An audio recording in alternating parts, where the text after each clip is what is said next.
अस्सलाम वालेकुम व्यूअर्स, कैसे हैं आप सब लोग। उम्मीद करती हूँ खैरियत से होंगे, ठीक ठाक होंगे। तो मैं हूँ डॉक्टर कमल और आज की मेरी वीडियो का टॉपिक बहुत इंटरेस्टिंग टॉपिक है। आज मैं अपना जो टॉपिक लेके आई हूँ वो है ब्रेस्ट पम्प्स के हवाले से कि किस तरह के ब्रेस्ट पम्प यूज़ करने चाहिए, कब यूज़ करना चाहिए और कैसे यूज़ करते हैं, कितनी दफ़ा यूज़ करना है। तो ये सारी गाइडेंस इंशाल्लाह मैं इस वीडियो में आपको देने जा रही हूँ ताकि आपको हेल्प मिल सके। और वो मदर्स जो अपने बच्चों से कुछ टाइम के लिए दूर रहने मजबूर होती हैं, वो किस तरह से अपना सप्लाई मेंटेन रख सकती हैं, या वो माएँ जो न्यू मॉम्स हैं जिनको गाइडेंस नहीं है, वो अपना फीड कराना चाहती हैं लेकिन नहीं कराना आ रहा या नहीं करवा पा रही, तो किस तरह से ब्रेस्ट पम्प उनको हेल्प कर सकता है फीड को इनिशिएट करने में। वो सारी बातें मैं आज आपसे डिस्कस करने जाऊँगी। तो आई होप मेरी वीडियो हेल्पफुल साबित रहेगी आप लोगों के लिए।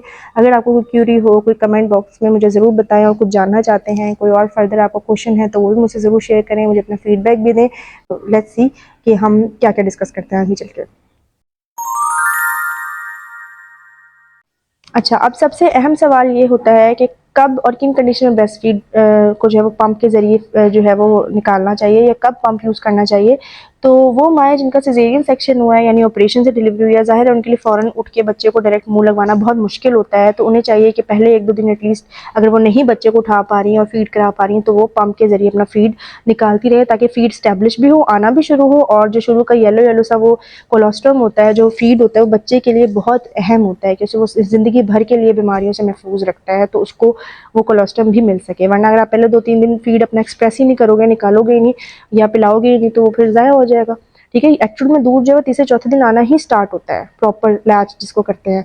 लेकिन वैसे जो है ये येलो येलो सा जो फ्लूइड टाइप सा आ रहा होता है, वो लिक्विड सा, बिल्कुल पानी पानी सा, ये भी बहुत मुफीद होता है बच्चे के लिए, और इसको भी आपको निकाल के बच्चे को पिलाना चाहिए लाजमन।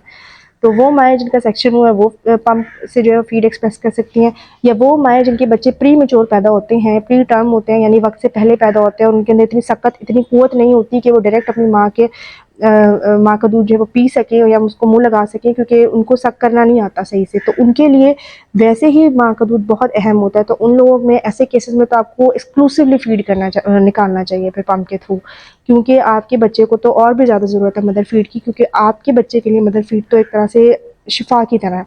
तो आपने तो लाजमी हर सूरत ब्रेस्ट फीड ही उसको देना है, और वो आप पंप के ज़रिए निकालेंगी, और आपको ज़्यादा मेहनत करनी है इस मामले में। तो उसके अलावा पहले कोई इस तरह की माएँ होती है कि वर्किंग वुमेन्स हैं, वो वहाँ जाती हैं, वर्क प्लेस पे बच्चे को साथ नहीं कैरी कर पाती, ज़ाहिर है 5-6 घंटे का गैप पीरियड आता है, फीडिंग मदर्स हैं, तो वो उस टाइम पीरियड में, उस ड्यूरेशन में बच्चे को फीड कराने के बजाय डायरेक्ट 2 या 3 सेशन अगर अपने पंप के कर लें, तो उससे ये फ़ायदा होगा कि उनका सप्लाई कम नहीं होगा, दूध का सप्लाई आता भी रहेगा, और बच्चे के लिए वो कलेक्ट करके रख लें और बाद में उसको फीडर में डाल के पिला दें। तो इस तरह से उनका सप्लाई भी मेंटेन रहेगा। तो ऐसी मदर्स जो वर्किंग मॉम्स हैं, उनके लिए भी ज़रूरी है कि वो ब्रेस्ट पंप का इस्तेमाल करें ड्यूरिंग देयर वर्किंग आवर्स। अच्छा, और I think I have covered every category के किस किस माँ को किस किस कंडीशन में जो है वो पंप की ज़रूरत पड़ सकती है। वरना the best way is obviously baby direct अगर लैच करता है।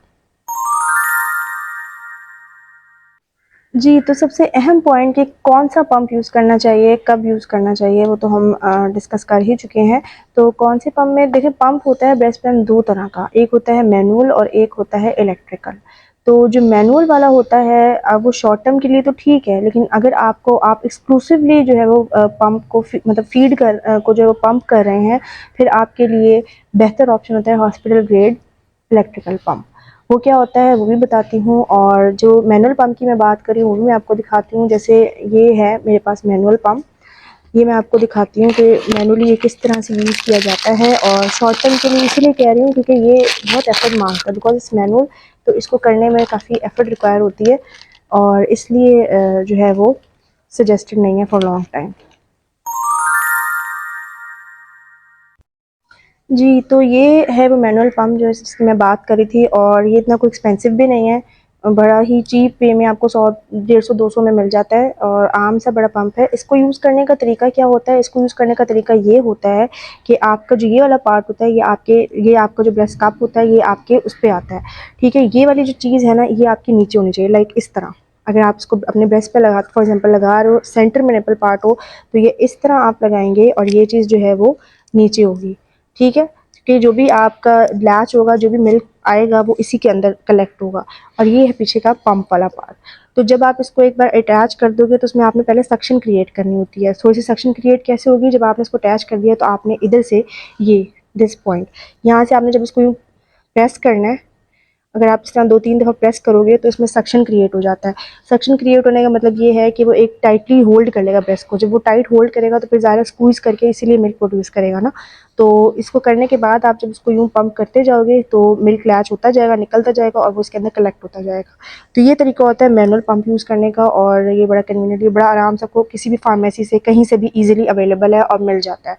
अब इलेक्ट्रिकल पंप की बात कर लेते हैं। तो I wanted to share it that with you as well, लेकिन वो मैं नहीं, फॉर सम सर्कमस्टेंसेस मेरे पास वो पड़ा हुआ है, बट अभी मैं ढूंढ नहीं पाई तो मैं इसलिए शेयर नहीं कर पा रही। तो ये इमेज आपको नज़र आ रहा होगा जो मैंने इसका डाला है, ये होता है इलेक्ट्रिकल पंप। ये सिंगल साइडेड भी होता है, डबल साइडेड भी होता है। तो बेहतर तो ये होता है डबल साइड वाला, क्योंकि वो आपका टाइम नहीं लेता ज़्यादा और आपका जो है वो एक ही बार में जो है वो आप दोनों ब्रेस्ट से जो है वो कर लेते हो, तो आपको ज़्यादा एक्स्ट्रा टाइम देने की ज़रूरत नहीं पड़ती उसके लिए। तो ये वो लोग यूज़ कर सकते हैं, ज़ाहिर है जैसे मैंने पहले बताया कि अगर इनको फुल टाइम पंप करना है तो उनके लिए ये बेहतर है। और इसको करने का तरीका बहुत ही आसान होता है कि जो दोनों आप देख रहे हैं यहाँ पिक्चर में, दोनों साइड के जो ये कप्स हैं, जैसे मेरे पास ये मैनुअल है उसी तरीके के, तो ये दोनों आप ब्रेस्ट पे अपने अटैच करते हैं। और अटैच करने के बाद जो है जो इसके साथ ये आप एक वो देख रहे हैं ना राउंड सी, जो ये कह लें कि क्या कहना चाहिए कि मतलब इसकी जो सप्लाई है, पावर सप्लाई है, इसका बटन ऑन कर देंगे तो इसके अंदर 2 तरह के ऑप्शन होते हैं। एक होता है स्टिमुलेटर का ऑप्शन और एक होता है प्रॉपर जो मतलब इजैकुलेट करने का। स्टिमुलेटर का मतलब ये होता है कि उसे थोड़ा सा ब्रेस्ट को स्टिमुलेशन मिलती है तो वो सिक्रीशन स्टार्ट होती है मिल्क की। तो आप डायरेक्ट अगर इस पर भी पहले रिकमेंडेड ये है कि पहले आप स्टिमुलेट करें थोड़ा सा ब्रेस्ट को, फिर आप उसको लैच करने के लिए इजैकुलेट का वो प्रेस करें बटन। लेकिन आप डायरेक्टली इजैकुलेट भी कर सकते हैं, और वो दबाने के बाद आप दबाएंगे तो ये खुद जो है आपका स्क्वीज़ करता रहेगा ब्रेस्ट को और उसमें से मिल्क लेता रहेगा। और ये सेशन आपका कम से कम एक सेशन जो है वो 15 मिनट्स का होना चाहिए, इससे ज़्यादा नहीं। 10 to 15 मिनट्स के लिए ही आपने करना है, इससे ज़्यादा आपने नहीं करना। ठीक है, अगर आपके पास दोनों हैं, बायलेटरल वाला है यानी दोनों तरफ वाला है, तो और भी आसान है। डबल पंप है तो वो आप दोनों तरफ एक ही बार में कर सकते हो, वरना अगर सिंगल है तो फिर आपको 10 मिनट्स एक साइड पे करना है, 10 मिनट्स दूसरी साइड पे करना है। अच्छा, अब सवाल ये आता है कि कितने सेशंस करने चाहिए पर डे और कितनी देर के लिए करने चाहिए। तो जैसे मैंने अभी बताया कि कौन-कौन से पंप की टाइप्स पे बताया था कि हर ईच सेशन जो है आपका, अगर आप इलेक्ट्रिकल कर रहे हो चाहे आप मैनुअल कर रहे हो, मैनुअल में थोड़ा-सा 15-20 मिनट्स का कर सकते हो, लेकिन इलेक्ट्रिक में आपने 10 टू 15 मिनट का ही एक सेशन करना है ईच ब्रेस्ट। अगर आप दोनों एक साथ कर रहे हो तो 10 टू 15 मिनट्स टोटल लगेंगे आपके, और अगर आप अलग-अलग आपके पास मतलब सिंगल पंप है तो आप दोनों तरफ अलग-अलग करोगे, 10 मिनट्स एक तरफ, 10 मिनट्स दूसरी तरफ। और पूरे दिन में आपको एटलीस्ट एवरी 2 to 3 आवर्स लाजमी करना है पंप, अगर आप एक्सक्लूसिवली जो है वो पंप कर रहे हो अपने फीड को और बच्चे को नहीं लैच करा रहे।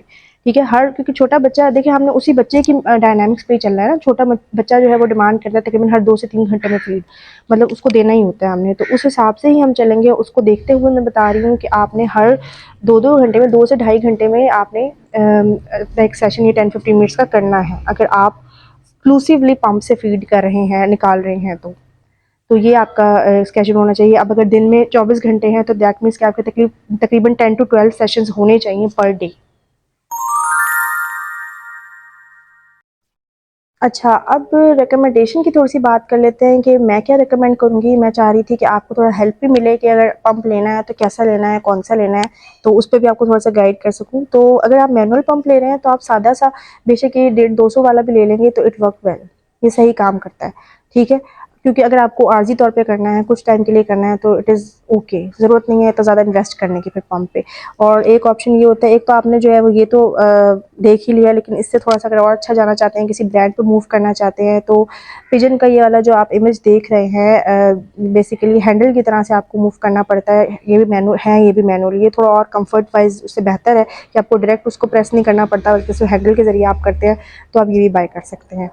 और अब आ जाते हैं इलेक्ट्रिक की तरफ, और इलेक्ट्रिक ब्रेस्ट पंप ही रिकमेंडेड है मेरी तरफ से अगर आप लोग को ज़्यादा लॉन्ग टर्म के लिए चाहिए, यानी कि आप वर्किंग मॉम्स हैं, आपने अपने वर्क प्लेस पे लेके जाना है, या फिर आप एक्सक्लूसिव ब्रेस्ट पंपर हैं ड्यू टू योर प्रीमेच्योर बच्चा या जिस भी वजह से, तो उसके लिए रिकमेंडेड है कि आप इलेक्ट्रिक पंप ही लें और अच्छे वाला ही लें, हॉस्पिटल ग्रेड ही लें, ताकि आपका सप्लाई मुतासर ना हो। और क्योंकि हर 2-2 घंटे में आपको करना होता है, तो आप manually, it's not practically possible, manual से आप करेंगे भी आप थक जाएंगे और इतना अच्छा आपका सप्लाई भी नहीं आएगा।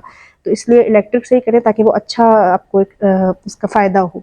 तो मेरी रिकमेंडेशंस में ये 2 ब्रांड्स हैं जो अभी आप देख रहे हैं, एक स्पेक्ट्रा और एक मेडाला। ये दोनों ही बहुत हाईली रिकमेंडेड है, लेकिन दोनों जो हैं वो ज़रा दे आर बिट एक्सपेंसिव। पर प्लस पॉइंट ये है कि अगर आपने लॉन्ग टर्म के लिए यूज़ करना है तो ये आपके लिए बड़ा अच्छा इन्वेस्टमेंट है, आपको इस पर कोई भी रिग्रेट नहीं होगा। और अगर आप देखें स्पेक्ट्रा के ऑनलाइन पेज पे जो है ये जो है वो अवेलेबल है ऑन इंस्टॉलमेंट्स एज वेल, और दराज पे भी इंस्टॉलमेंट पे अवेलेबल है। इवन आप इसको इस तरह से परचेज़ कर सकते हैं अगर आप एक साथ उसको बाय नहीं कर सकते। हाँ, लेकिन वो लोग जो ये नहीं ले सकते या इतना ज़्यादा नहीं इन्वेस्ट करना चाह रहे ब्रेस्ट पंप में, या उनको जो है वो मतलब इतना एक्सपेंसिव नहीं चाहिए, एंड उसके लिए ये एक अल्टरनेटिव ऑप्शन भी मैं लेकर आई हूँ कि मैंने खुद ने भी जो पर्सनली यूज़ किया हुआ है वो भी, तो उसके वो भी मेरी तरफ से हाईली रिकमेंडेड है क्योंकि बड़ा रीज़नेबल था। It's a China brand, some unknown brand, जो मैंने दराज से ऑर्डर किया था। ये पिक्चर आप देख रहे होंगे जो, तो ये वाला पम्प जो है वो जस्ट 3500 में मुझे मिला था। ठीक है, तो अभी आप कह लें कि सेफ हो 4500 का होगा, ये इतना ही इसका ऑलमोस्ट रेट होगा, प्लस माइनस कर लें। तो बड़ा अच्छा था, बड़ा इफेक्टिव रहा, इसने बड़ा रीज़नेबल रहा मुझे, और मुझे अच्छा इसने जो है वो मतलब मेरा पर्पस जो है वो फुलफ़िल किया। लेकिन ये है कि if you can afford it तो अच्छी इन्वेस्टमेंट करना चाहिए आपको। अगर आपने लॉन्ग टर्म यूज़ करना है तो फिर आप स्पेक्ट्रा या मेडेला की तरफ मूव करें, because both of them are excellent honestly. जी, तो ये पिजन का मैनुअल वाला पंप है, इसके पार्ट्स देख लें। ये जो है वो इलेक्ट्रिक है, इसके पार्ट्स देख लें। और ये वाला एक अटैचमेंट दिखाई हुई इलेक्ट्रिक वाले की कैसे होती है। ये स्पेक्ट्रा का है, इसके अंदर ये पार्ट्स होते हैं सारे। और इस तरह ये मिनी इलेक्ट्रिक पंप है मेडेला का, और ये उसी के पार्ट्स हैं। इसमें बैटरी ऑपरेटेड है ये। जी, तो आई होप आपको गाइडेंस मिल गई होगी, समझ में आ गई कि कौन सा ब्रेस्ट पंप कब यूज़ करना चाहिए, कौन सा अच्छा होता है, कौन सा यूज़ करना चाहिए, कैसे यूज़ करना चाहिए, कितनी दफ़ा यूज़ करना चाहिए। अगर और भी कोई रिलेटेड सवालात हैं आपके ब्रेस्ट पंप के हवाले से किसी भी तरह के, तो मुझे कमेंट बॉक्स में ज़रूर कमेंट करके पूछिए, मैं आपको गाइड करूँगी इंशाल्लाह ताला। और इसके साथ-साथ मैं चाह रही थी आपसे थोड़ी-सी और इस बारे में बात करना कि अक्सर मदर्स जो है वो ये पूछती है मुझसे कि किस तरह से डॉक्टर साहब अपना ब्रेस्ट फीड जो है वो हम इंक्रीज़ करें। हमारा, या वो कहती हैं कि पहले 2-3 महीने ठीक आया फीड, फिर आहिस्ता-आहिस्ता कम हो गया, तो वैसा हम क्या कोई दवाई दे दें हमें या कोई मेडिसिन दे दें जिससे फीड अच्छा हो जाए। तो ये मैं कॉन्सेप्ट क्लियर करना चाहती थी सबका कि ऐसी कोई मेडिसिन नहीं है जो आपका ब्रेस्ट फीड इंक्रीज़ करेगी। ये सिर्फ आपकी अपनी एफर्ट है, आपकी अपने बच्चे के साथ अटैचमेंट है। जब आपका बच्चा रोता है तो उसको अपने सीने से लगाएं, डायरेक्ट स्किन टू स्किन करें, तो अल्लाह की तरफ से आपके दिमाग में सिग्नल जाते हैं कि बच्चे को भूख लगी है या उसको अब दूध की ज़रूरत है, तो अल्लाह की तरफ से दूध आता है। और बच्चा जब उसको लैच करता है यानी मुँह लगाता है, तो वो अपने भूख के अकॉर्डिंग जितनी उसे भूख होती है वो पी लेता है दूध। तो यही एक कैच पॉइंट है, और आपने मतलब कोई और तरीका नहीं है। अपनी डाइट अच्छी रखें ओवरऑल, अपने पीने की चीज़ें ज़्यादा ऐड करें अपनी डाइट में, दूध, जूसेस, पानी ये ज़्यादा लें, खाना पीना अच्छा खाएं ताकि अच्छा फीड आए, और बच्चे को अपने साथ लगाएं। जितना अपने बच्चे से क्लोज रहेंगे उतना ही अल्लाह की तरफ से अच्छा सप्लाई आएगा उसके लिए। और कोई दवाई कुछ भी जो है वो कोई असर नहीं करती, अगर हो भी तो वो वक्ती होता है और उसका बाद में इफेक्ट ख़त्म हो जाता है, तो फीड भी कम हो जाता है। तो ये आपकी अपनी मेहनत है कि बच्चा जब भी रोता है उसको फीडर देने की बजाय डायरेक्ट अपना दूध जो है वो पिलाएं, ताकि वो आपके फीड को इंक्रीज़ करें, ना कि आप फीडर देके अपना फीड कम कर दें खुद। क्योंकि जो एक बार बच्चे ने आपसे दूध लेना है, आप अगर उसे फीडर दे देंगे तो वो उस टाइम का आप अपना सप्लाई खुद कम कर रहे हैं और खुद किल कर रहे हैं। तो ऐसी गलती आपने हरगिज़ नहीं करनी। तो I hope I am clear. और फिर भी कोई क्यूरी है, कुछ जानना चाहते हैं, पूछना चाहते हैं, तो मुझे ज़रूर बताइए और ज़रूर मुझे फ़ीडबैक दें। और मुझे भी कोई पूछना हो तो मुझे कमेंट में बताइए भी। और मैं मिलती हूँ इंशाल्लाह अपनी नेक्स्ट वीडियो में आपसे। तब तक के लिए अपना ख्याल रखिएगा, मुझे इजाज़त दीजिए। अल्लाह हाफ़िज़।